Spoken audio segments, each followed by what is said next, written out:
Hello friends. आज पढ़ेंगे हम economics chapter number 4। Chapter number 4 का नाम है बैंकिंग एंड मॉनेटरी पॉलिसी। चलो, तो जैसे ही चैप्टर स्टार्ट करते हैं हम इंट्रोडक्शन, है ना। What is bank by the way? तो सर बैंक होती है, इसका क्या आंसर है? बैंक करती क्या? बैंक एक सर्विस प्रोवाइडर है, राइट। उस सर्विस के बदले में बैंक पैसे लेती है। इन जनरल टर्म्स आप में से बहुत सारे बच्चों को पता होगा, आपके पापा का बैंक में अकाउंट होगा, आपका बैंक में अकाउंट होगा। बहुत सारे लोगों ने, आपके पापा ने या अंकल ने बैंक में से लोन ली होगी, या फिर आपने देखा होगा पापा को बैंक में पैसे डालते हुए, चेक देखा होगा, एटीएम कार्ड देखा होगा, एटीएम मशीन देखा होगा, राइट। तो ये जनरली बैंक है। बट बैंक क्या करती है? बैंक मॉनेटरी सर्विसेज देती है। जैसे कि आप अगर बैंक में अपने पैसे डालोगे, मतलब सेविंग करोगे, तो उसके बदले में बैंक आपको 6 या 7% रिटर्न में देगी, राइट। इंटरेस्ट बोलते हैं उसे, जो आपकी इनकम हो, राइट। वही पैसे लेके बैंक दूसरों को लोन देगी, उसके बदले में बैंक 9 या 10% इंटरेस्ट चार्ज करेगी, राइट। तो 3 या 4% जो बैंक को इंटरेस्ट प्लस मिला वो बैंक का प्रॉफिट होता है। उसके अलावा बैंक चार्जेस भी बहुत होते हैं। तो ये जनरल बैंक है, right. For most important short question, सबसे पहले 1401 में बैंक ऑफ बार्सिलोना स्टार्ट हुई थी स्पेन में, राइट। मैंने यहाँ पे शॉर्ट फॉर्म लिखा है BOB 1401, bank of Barcelona, right. Spain में 1401 में सबसे पहली ढंग की बैंक जो बोलते हैं ना, वो स्टार्ट हुई थी। उससे पहले आपने देखा होगा शराब या शाहूकर नाम सुना होगा, जो एक छोटी सी बेंच लेके या फिर टेबल लेके लोगों को इंटरेस्ट पे, या फिर आप गहने रखो वो आपको इंटरेस्ट। आपने बहुत सारे स्पेशली अंकलेश्वर सिटी में कहीं पे पढ़ा होगा, ब्याजे पैसा अपना। ये क्या है? शराब लोग, इसको बैंक बोलते नहीं, इसे प्राइवेट इंस्टीट्यूट बोलते हैं, राइट। इंस्टीट्यूट नहीं, प्राइवेट बंदा बोलते हैं, राइट।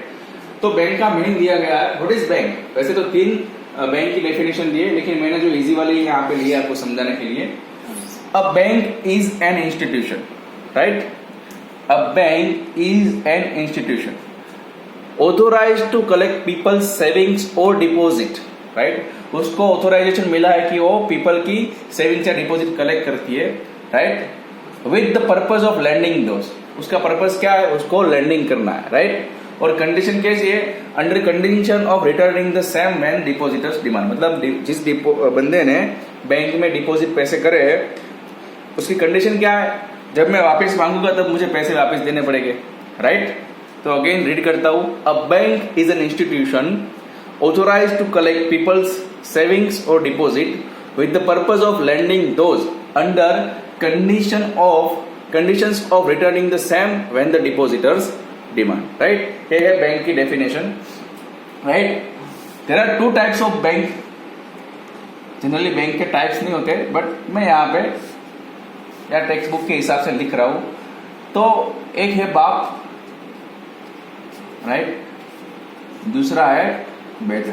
ऐसा कुछ है नहीं, बट समझने के लिए। बाप यानी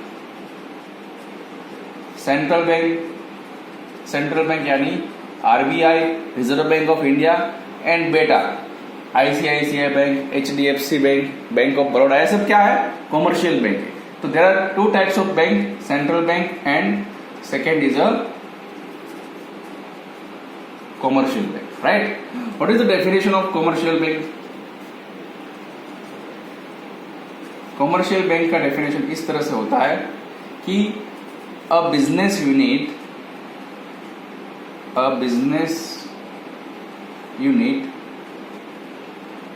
which provides banking services for the profit, right. सीधी बात है, कॉमर्शियल बैंक क्या? वो बैंकिंग सर्विस ही प्रोवाइड करती है, लेकिन उसका मोटिव क्या होता है? प्रॉफिट। सो कॉमर्शियल बैंक का मीनिंग ये है, a business unit which provides banking services for the purpose of profit, right. अब कॉमर्शियल बैंक के 2 functions, right. First is a primary functions and second is a other functions. तो आज हम पढ़ेंगे commercial bank के primary functions. यहाँ पे आ जाते हैं दूसरे बोर्ड पे।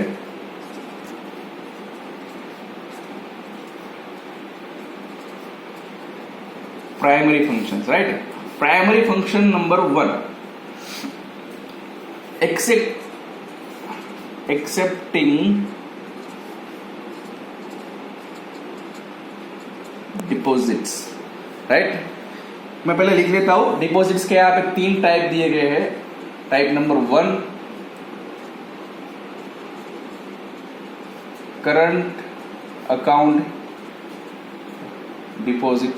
यहाँ पे करंट मतलब वो शौक वाला लगे 440 और जून से तेरे, वो वाला करंट नहीं। Number B saving account deposit, उसमें रिकरिंग डिपॉजिट भी है एक, राइट। एंड नंबर सी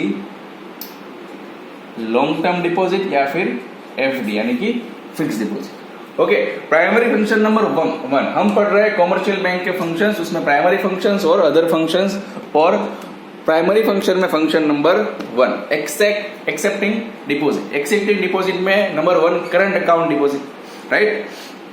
तो कॉमर्शियल बैंक क्या करती है, लोगों के पास से करंट अकाउंट डिपॉजिट एक्सेप्ट करती है। करंट अकाउंट मतलब अगर मैं बिजनेसमैन हूं, मेरे डेली बहुत सारे ट्रांजेक्शन हो रहे हैं या फिर मेरे ट्रांजेक्शन ज्यादा अमाउंट के हो रहे हैं, जनरली 50,000 या 1 लाख के ऊपर के ट्रांजेक्शन, और मुझे डेली पैसे डालने होते हैं, डेली विड्रॉ करने होते हैं, डेली चेक डालने होते हैं, डेली विड्रॉ करने होते हैं, तो ऐसे पर्पस के लिए लोग जनरल अकाउंट ओपन करवाते हैं, करंट अकाउंट ओपन करवाते हैं, right. Current account is for mainly for business, right, जिसके ट्रांजेक्शन ज्यादा रहते हैं। और करंट अकाउंट में इंटरेस्ट रेट होता ही नहीं है या फिर बहुत कम मिलता है इंटरेस्ट, राइट। अगर आप करंट अकाउंट ओपन करवा के उसमें पैसे डालते हो तो उसके ऊपर इंटरेस्ट बहुत कम मिलता है या होता ही नहीं।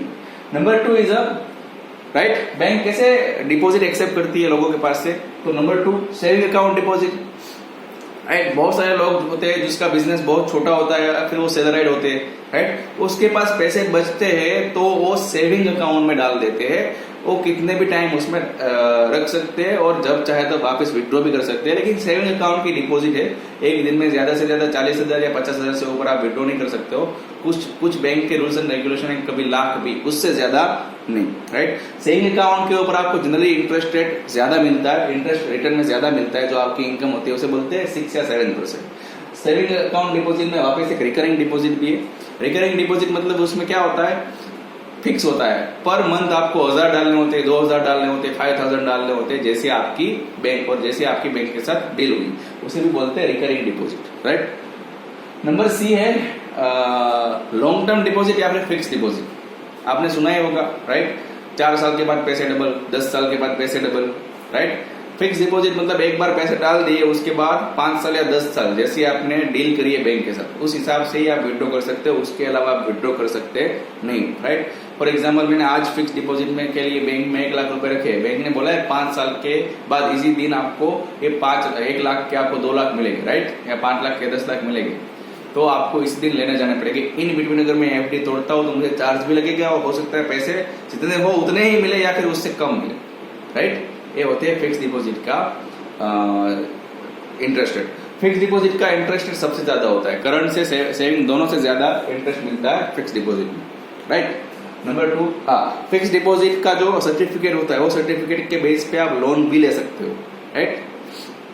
नंबर 2, अब बैंक ने पैसे ले लिए, उस बैंक के पैसों का बैंक करेगी क्या, लोगों के पैसों का बैंक करेगी क्या, राइट। तो उसका है lending services, right. Lending services, lending services या फिर उसको बोलते हैं providing credit facilities. Providing credit facilities मतलब लोन देना, राइट। से फॉर एग्जाम्पल किसी बैंक का नाम मैं लेता हूं, बैंक ऑफ बड़ौदा, उसने लोगों के पास से 1000 की डिपॉजिट ली है, मतलब बैंक ऑफ बड़ौदा में लोगों ने 1000 रुपए रखे, तो बैंक ऑफ बड़ौदा क्या करेगी, वो 1000 रुपए में से फॉर एग्जाम्पल हम 800 वो लैंड कर देगी या फिर लोन दे देगी, तो बैंक का फायदा क्या होगा? ये 1000 के ऊपर बैंक 5% ही इंटरेस्ट देगी और ये 800 के ऊपर 10% इंटरेस्ट चार्ज करेगी, मतलब 5% इंटरेस्ट का बैंक को फायदा होगा, राइट। आपको कार लोन चाहिए, राइट, एग्रीकल्चरल लोन चाहिए, होम लोन चाहिए, मॉर्गेज लोन चाहिए, बिजनेस लोन चाहिए, पीएल पर्सनल लोन चाहिए, ये अलग अलग लोन या फिर अलग अलग क्रेडिट फैसिलिटीज बैंक देता है। हर एक के इंटरेस्ट रेट अलग अलग होते हैं। सबसे कम इंटरेस्ट रेट होम लोन का होता है generally, right. Okay, so providing credit facility number 2। Number 3, payment and withdrawal facilities. Bank payment की सुविधा देती है, फैसिलिटी देती है। What is payment? पेमेंट मतलब क्या होता है पता है? देखो, आपका बैंक अकाउंट है, से फॉर एग्जांपल एचडीएफसी बैंक। आप एचडीएफसी बैंक बोलोगे ना कि भाई मेरे अकाउंट में ऑलरेडी 50,000 रुपए पड़े हैं, मेरा इस महीने का पावर बिल या लाइट बिल 5,000 रुपए आए, तो आप पे कर दो। तो बैंक है ना आपकी ओर से आपके अकाउंट में से काट के इलेक्ट्रिसिटी बिल पे करेगा, राइट। तो ये बैंक ने क्या किया? पेमेंट आपके प्रति पेमेंट फैसिलिटी दी, राइट। समझे आप? से फॉर एग्जांपल आपके अकाउंट में 50,000 रुपए पड़े, आपको एबीसी नाम के बंदे को 5,000 रुपए देने, तो आप क्या करोगे? आपकी बैंक का चेक फाड़ोगे, उसमें 5,000 रुपए लिखोगे और एबीसी को दोगे। तो एबीसी क्या करेगा? अपनी बैंक में डालेगा। तो आपकी बैंक आपके अकाउंट में से 5,000 रुपए काट के एबीसी वाले को बैंक में डाल देगी। तो बैंक ने क्या किया? आपकी ओर से पेमेंट किया। और विड्रॉल फैसिलिटी आप जानते हो, एटीएम कार्ड से आप विड्रॉ कर सकते हो, राइट। बैंक में जाके भी आपके अकाउंट में अगर पैसे पड़े, आपके अकाउंट में अगर पैसे पड़े तो विड्रॉ कर सकते हो, right. Number 4 is a inter banking transaction. कभी कभी है ना स्ट्रेंज, बट कभी कभी क्या होता है, बैंक के पास भी पैसे कम पड़ जाते हैं, right. Say for example HDFC bank के पास पैसे कम पड़ गए, तो क्या करेगी पता है? आईसीआईसीआई बैंक के पास मांगेगी, भाई 12 घंटे के लिए पैसे दे, 24 घंटे के लिए पैसे दे, राइट। और ऐसे पैसे जो मांगे जाते हैं बहुत शॉर्ट टाइम पीरियड के लिए होते हैं, उसे क्या बोला जाता है? Call money. उसे कॉल, CALL, कॉल मनी बोलते हैं, राइट। हाँ, बट इसमें जनरली आरबीआई की इन्वॉल्वमेंट होती है। आरबीआई को, रिजर्व बैंक को पता होता है कि एचडीएफसी बैंक ने आईसीआईसीआई बैंक को 2 दिन के लिए, 1 दिन के लिए पैसे दिए है, राइट। तो ये होता है providing inter banking facilities, right. Number 5, right, ये बहुत ही इंटरेस्टिंग टॉपिक है और ये अकेला एक ऐसा पॉइंट है जो 3 मार्क्स या 5 मार्क्स के लिए पूछा जा सकता है। इसके लिए वो हम पढ़ेंगे कल, राइट। बच्चों याद रखना, आज हमने पढ़ा commercial bank, right. Commercial bank के 2 फंक्शंस है, primary functions and other functions. Primary function में टोटल 5 है, 1, 2, 3, 4 एंड 5। उसमें पहला हमने पढ़ा एक्सेप्टिंग डिपॉजिट, सेकंड पढ़ा हमने प्रोवाइडिंग क्रेडिट फैसिलिटीज, थर्ड पढ़ा पेमेंट और विड्रॉल फैसिलिटीज, फोर्थ पढ़ा इंटर बैंकिंग ट्रांजेक्शंस, राइट। और 5 नंबर का जो है वो हम कल पढ़ेंगे। नंबर 1 में याद रखना 3 है, current account deposit, saving account deposit या फिर fix deposit. Saving account deposit में रिकरिंग डिपॉजिट। ओके, बस आज के लिए इतना ही। Thank you.